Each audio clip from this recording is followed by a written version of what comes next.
It's the Locked On Podcast Network, your team every day.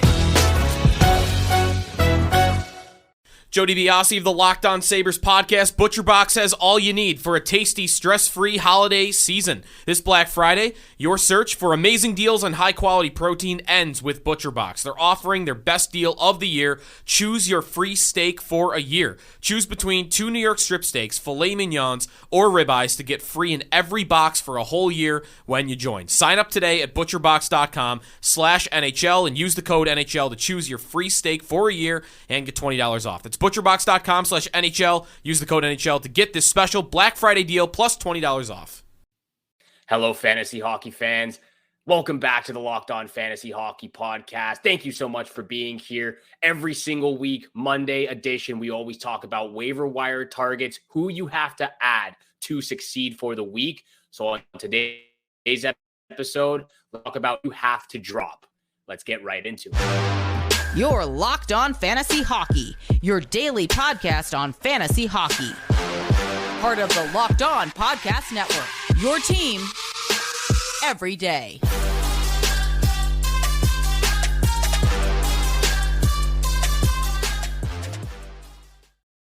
Hello, fantasy hockey fans. I'm your host, Steele Ronan, of the Locked On Podcast Network and host of the Locked On Fantasy Hockey Podcast. Thank you so much for being here for Wednesday's episode. Like I said off the jump, we always talk about waiver wire targets, who you have to add throughout the season, throughout the weekly matchups in order to succeed. We don't talk enough about who you have to drop, who is not being successful right now. And, heading into the middle of November, even the late stages of November, now is the time where you've had some time to look at those players, give them a little bit of an opportunity, some breathing room to see if they can find their game. But we're a month and a half into the season, and if they're not producing right now, it might be time to kick them to the curb, give them the old drop, and look towards that waiver wire target to replace them. I've got 5 names that I want to talk about for today. You can see 4 of them on today's show if you're watching on YouTube. If you're not watching on YouTube, make sure you go subscribe, make sure you follow, and get a 5-star review. But 4 names on today's list: Anders Lee, Jake DeBrusk, Matty Beniers, and Pierre-Luc Dubois. I've got one more that I want to talk about. I'll leave that for the middle of the episode. But thank you so much for being here. And let's get right into these 5 players, starting off with Anders Lee right now, rostered at 27% on Yahoo Sports Leagues. And this has been a brutal start of the season for Anders Lee, but not just him, the New York Islanders as a whole. The offensive production is not quite there. It hasn't been there. It's not one of their priorities or focuses as much as the defensive side of things for the Islanders, and that might be in need of a change. But for Anders Lee, only 1 goal, 2 points in 14 games so far this season. Hasn't recorded a point in 9 straight games, and it's really hurting that offensive production of the entirety of the Islanders right now. And at this point, if you're holding on to Anders Lee, which I am in one of my fantasy leagues, this player, you're only holding on to him for those peripheral stats right now, and even those aren't great by any means. Only 30 shots, 10 blocks, and 22 hits. They're all right when you look at it, but when you look at the production offensively, like I said, 1 goal, 1 assist, only 2 points, nothing to show for on the power play, as well as we know the Islanders struggle on the power play. This is a player who honestly at times just looks lost out there on the ice right now. And like I said, it might be time for a little bit of a culture change in the locker room, or just the way that the Islanders play their game, maybe cheating a little bit more offensively to get some of these guys going, and really relying on Ilya Sorokin more than they do as of right now. But what's really noticeable in Anders Lee's game is that he's not even getting that much time on ice right now, averaging just under 16 minutes of ice time this season, which is the lowest he's been since the 2017-2018 season. So it's been pretty bad for him, getting some ice time cut from underneath him. He's -6, which is worst on the team. So he's been really bad in the defensive zone as well this season. And like I said, we know what this team is not. they are not an offensive powerhouse in this league. You know, we're still sort of waiting for Matthew Barzal to fully take off into stardom this season. Noah Dobson has been great. He looks very promising for the future. Bo Horvat's been pretty solid, still trying to find that chemistry alongside Barzal. But Anders Lee, the now captain for the last couple of seasons, obviously 2 seasons ago, coming off of that injury, that very severe injury, and then bouncing back with 50 points in 82 games, was pretty outstanding from that point of view. But now 2 points in 14 games. He's on pace for 12 points this season, which is not good enough. Obviously, he'll probably finish with more than 12 points, but to be on pace for that at the start of the season, or even halfway through the middle of November right now, is a very bad start for the Islanders and their captain Anders Lee. So I think at this point, if you can find someone else out there on the waiver wire target who's producing a little bit more offensive production, but maybe that hinders your other peripheral stats and categories in your fantasy league, it might be time to do so. But if you like the peripheral stats from Anders Lee right now, continue holding on from him. Maybe he can get a game under him, which kind of gets him in the right direction. Moving on, though, to another player who I've drafted multiple times throughout 4 or 5 different fantasy leagues this season, got him pretty late in the draft, is Jake DeBrusk right now. I've already dropped him in one of my leagues. I'm holding on to him in another, hoping for a little bit of a turnaround, but rostered at 43% right now on Yahoo. And we knew this was going to be a difficult season, and he was going to go through some difficulty or even questions, on DeBrusk, with the departure of Patrice Bergeron and David Krejci not returning and, ultimately retiring after last season. 2 players that he played a lot with last year, and a very good season at that as well. Only has 5 points in 13 games, only 1 goal on the season, on pace for 31 points as of right now. And again, after a 55-plus point season last year with the Boston Bruins, it's a pretty bad start for Jake DeBrusk, who's still trying to find his game and was really relying on Patrice Bergeron and those older veterans to help him out offensively. And again, that's kind of shuffled him around the lineup so far this year. He's now down to the 3rd line, playing with Poitras, who's had a pretty outstanding rookie season so far. But honestly, when I look at Jake DeBrusk, it reminds me a lot of how Tyler Bertuzzi's playing right now. Just looks lost out there. He's not making the smart decisions with the puck. He's never ready with his stick on the ice, not finding those uncongested areas, open areas on the ice where he can put himself. And like I said, he's now slotted down onto the 3rd line, which is not going to help his offensive production. And so far, I just haven't seen it from him this season for the Boston Bruins. So those are 2 players that I've actually drafted. I've already dropped Jake DeBrusk in one of my fantasy leagues. I'm holding on to him for another. Same goes for Anders Lee. I've drafted him twice in 2 out of the 4 leagues that I'm in this season. I've dropped him in one of them. I'm holding on in the other, just hoping for a game where he can pop off for a couple of points and just get his confidence and boost that up a little bit for the future. So these are 2 droppable players right now. I've got 3 other players. I've got one that I really want to talk about from the Tampa Bay Lightning. And then, of course, Pierre-Luc Dubois and Matty Beniers of the Seattle Kraken. We're going to get to those very, very shortly as well. At the end of the episode, we're going to get to big time bets, 4 games on the schedule for Wednesday. But of course, this episode is brought to you by the Sleeper app. A new NHL season brings all sorts of possibilities. Austin Matthews could score 50 plus goals. The New York Rangers could hoist the Stanley Cup, and you could win by playing daily fantasy hockey on the Sleeper app, the official daily fantasy app of the Locked On NHL Network. Sleeper is our #1 choice for daily fantasy sports, and especially daily fantasy hockey, because that's what we do here on the Locked On Fantasy Hockey podcast. Because with Sleeper, you can win 100 times your cash in daily fantasy hockey contests. But it's not just hockey. You can play daily fantasy NFL, NBA, MLB, CFB on Sleeper. And of course, like Flip and I have talked about so many times, the group chat, team chat functionality, being able to connect with other fans out there on the app has been a game changer for us. and the entries can be made in under a minute. All you have to do is pick whether studs like McDavid, Crosby, Ovechkin, McKinnon, Matthews, everybody out there, if they're recorded more or less than their sleeper projections for things like goals, assists, saves, plus minus, and more on the app. To win a 100-time bet on Sleeper, you need to correctly predict the outcome of 8 player stats. You heard me, Locked On Fantasy Hockey fans. You can win 100 times your money playing daily fantasy hockey with Sleeper. So start paying attention and nail your picks so you can start winning big. Use promo code Locked On NHL and you'll get up to $100 match on your first deposit. Terms and conditions apply. That's code Locked On NHL. See Sleeper terms of use for details and location availability. Hey everyone, Chris from Locked On Avalanche here. If you like using debit over credit, I just learned about something that's definitely a game changer. Discover Cashback Debit.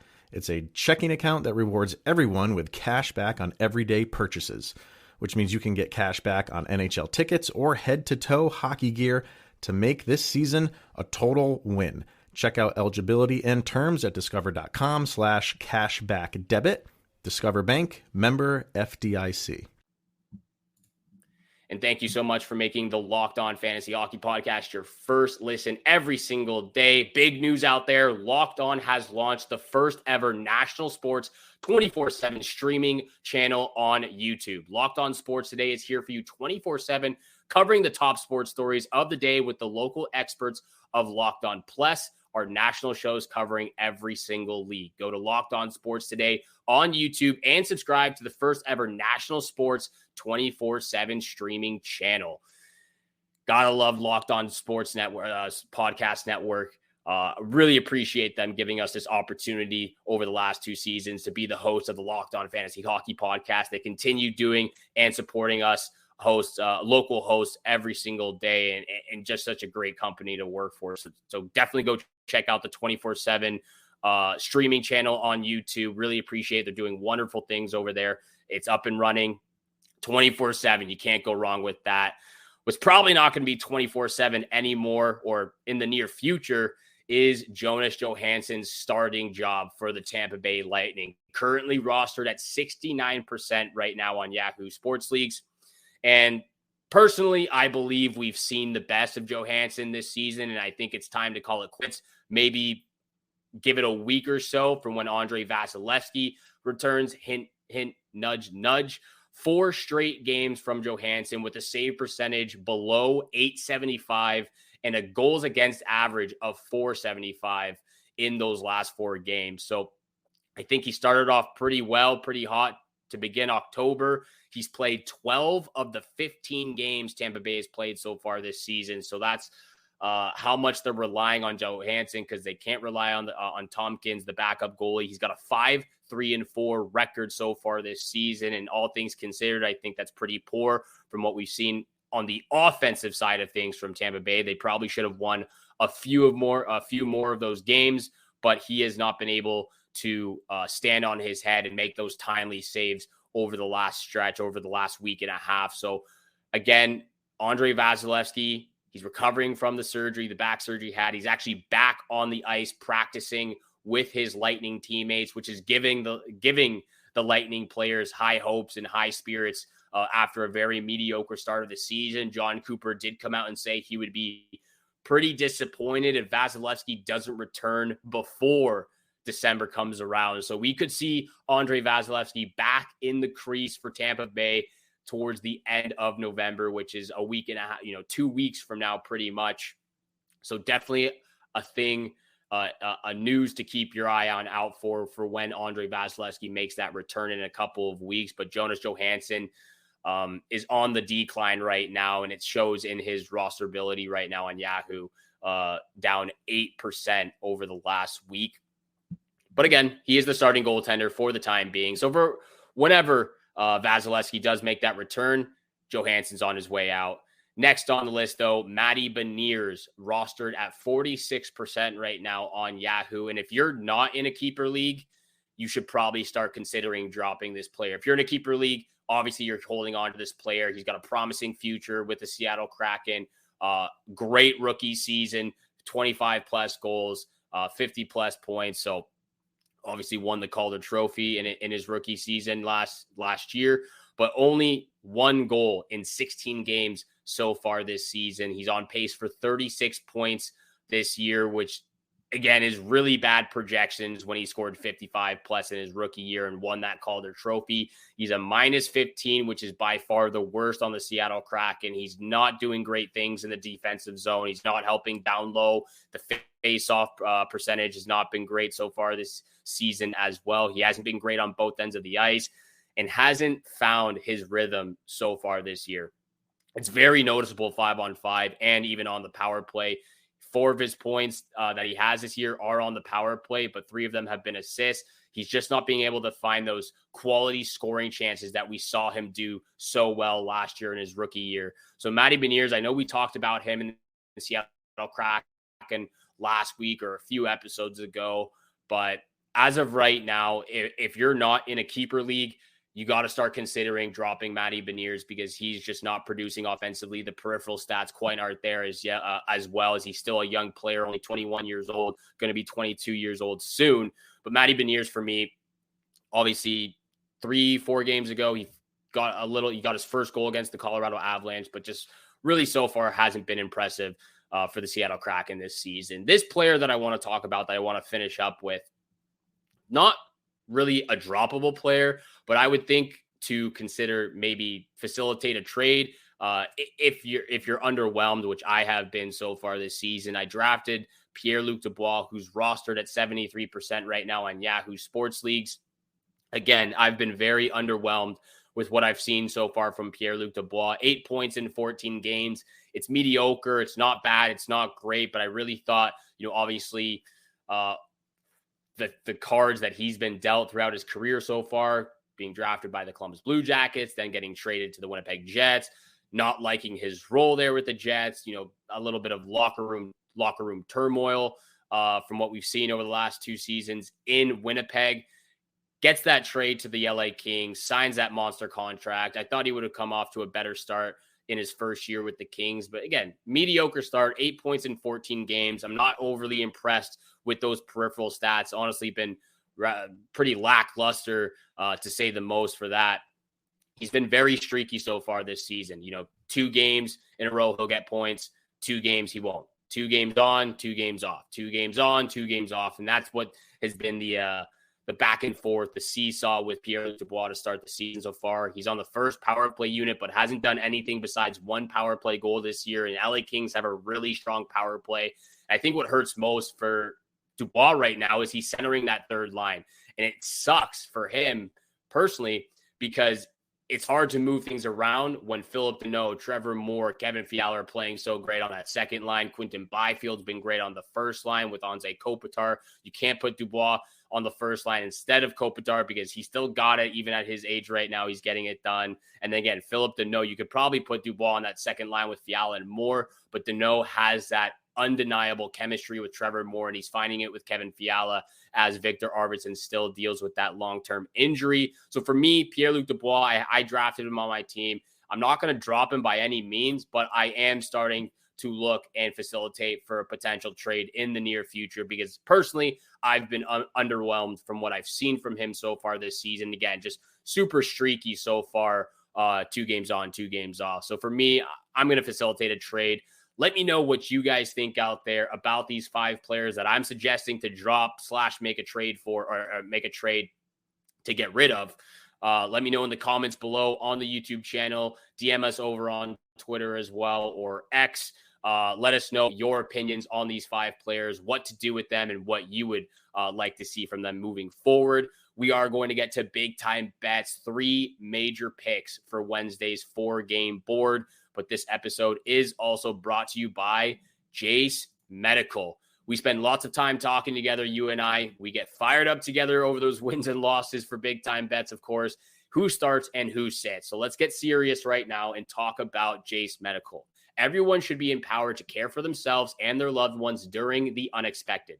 That's why Jase Medical offers the Jase case. The Jase case provides 5 life-saving antibiotics for emergency use and gives you a peace of mind so that you are not just hoping that you have access to medication in case of an emergency. Jase Medical makes sure make sure you have the medication on hand, and it's very simple to use. You go online, fill out a form, and then you get the prescription life-saving medications right to your doorstep. The Jase case gives you peace of mind, and they handle everything from the online evaluation to licensed pharmacy medication delivery and ongoing consultation and care. Don't get caught unprepared. Save more than $360 by getting these life-saving antibiotics with Jase Medical, plus an additional $20 off by using code LOCKEDON at checkout on jasemedical.com. That's JASE medical.com, promo code LOCKEDON for an additional $20 off at checkout. This is David Harrison of the Locked On Commanders podcast to draw your attention to the taste that's going down in the bread aisle. All thanks to Dave's Killer Bread, bread amplified. Anyone can bake bread, few can rock it, and Dave's Killer Bread is the champion of killer taste, killer texture, and is for those who want to rise above the boring. Organic and healthy doesn't have to mean boring when it's made with the highest quality organic and non-GMO ingredients, packed with whole grains, fiber, and protein. 21 whole grains and seeds bread has a subtle sweetness and a seed-coated crust, while good seed products are the boldest and sweetest of all. Dave's Killer Bread was built on the belief that second chances can change lives, because after spending 15 years in prison, not only did the guy with the guitar you see on every loaf turn his own life around, he's helping others to do the same. By hiring the best people for the job, regardless of their background, he's ensuring your mornings no longer taste like cardboard, your taste buds don't have to feel sedated, and your sandwiches can become superstars. Visit daveskillerbread.com to learn more and look for Dave's Killer Bread in the bread aisle of your favorite grocery store. And thank you so much for making the Locked On Fantasy Hockey Podcast your first listen every single day. Please continue to hit that subscribe, leave a follow button, and a 5-star review. We appreciate all that love and support you show us every single day. And again, continue leaving your opinions, your comments. Just if you want to have a conversation, any questions, leave it on the YouTube channel, DM us over on Twitter, direct message us. We'll get back to you as soon as possible. And again, we just love having those conversations, that dialogue with all of our listeners out there, hearing your opinions, what you think about some of our takes on this show. So again, we really appreciate that dialogue between our listeners and Flip and I. Over to Big Time Bets, though, where the money is made. Pretty bad weekend for myself. Went 0 for 6 both Saturday and Sunday. So I need a big turnaround on Wednesday. Stayed off the bets for Monday night because there was only 2 games, and I just didn't like those games. But 4 games on the night for Wednesday. I've got 3 picks from 3 different games. Starting off with my first pick, Islanders and Canucks over 6.5 goals in this matchup. The over has hit 9 out of the last 10 times in their last 10 matchups, and 6 straight games it has gone over 6.5. So I like the Islanders Canucks. We know we've got the offensive side of things, down pat from the Vancouver Canucks. It is in Vancouver as well, but hopefully with the Vancouver Canucks showing some offensive production, that could get the Islanders a little bit of spark, a little bit more aggressive, and cheating a little bit in the offensive zone. So maybe we'll see the Islanders create a little bit of a spark, but I'm going the over 6.5 in this matchup for my first pick. Second pick of the night, Avalanche on the puck line. It's the Anaheim Ducks. I've done this twice so far this year, and so far it has hit both times. After a brutal loss, I have gone to the Avalanche both times, and it has hit both times on the puck line. They got absolutely embarrassed by the St. Louis Blues. They lost 8-2. I took the Avalanche on the puck line the next game, and that banged out in a 5-1 win against the Seattle Kraken. They also did it again. They lost 4-0 to the Pittsburgh Penguins. I took the puck line the next game, and it banged out again. So here we go. Avalanche puck line against the Anaheim Ducks. They have won 9 out of their last 10 games, and 8 of those 9 wins, they won by 2 or more goals. So they love playing the Anaheim Ducks. This is a veteran squad against a young prospect squad, and I'm going to go with the Avalanche on the puck line. Hopefully it goes 3 for 3 because it's hit both times so far this year. And let's run it back. Oilers on the money line against the Seattle Kraken. They get that 4-1 win against the Kraken, and Jay Woodcroft's last game as the head coach. He gets fired. Oilers win the Oilers win their second game in a row for the first time this season after Jay Woodcroft was fired. They now play the Seattle Kraken for the second time in 3 games. I'm going back to the well on this one. Oilers, hopefully they can get their first 3-game winning streak going here. I'm going to take the Oilers on the money line at home against the Seattle Kraken. The Kraken are struggling offensively right now. Again, that's why I've talked about Matty Beniers this episode as a potential droppable player. But Oilers on the money line, Avalanche on the puck line, and the Islanders Canucks over 6.5. The Avalanche puck line is going to be my lock of the night. And again, thank you so much for making the Locked On Fantasy Hockey Podcast your first listen every single day. And again, make sure you go check out the 24/7 streaming channel on YouTube. Locked On Sports Today is here for you 24/7, covering the top sports stories of the day with local experts of Locked On, plus our national shows covering every league. Go to Locked On Sports Today on YouTube and subscribe to the first ever national sports 24/7 streaming channel. And again, thank you so much for tuning in for today's episode with your boy, Steele Roden. Have a great day. Good luck with all your bets out there. And we shall see you back here again tomorrow. Peace.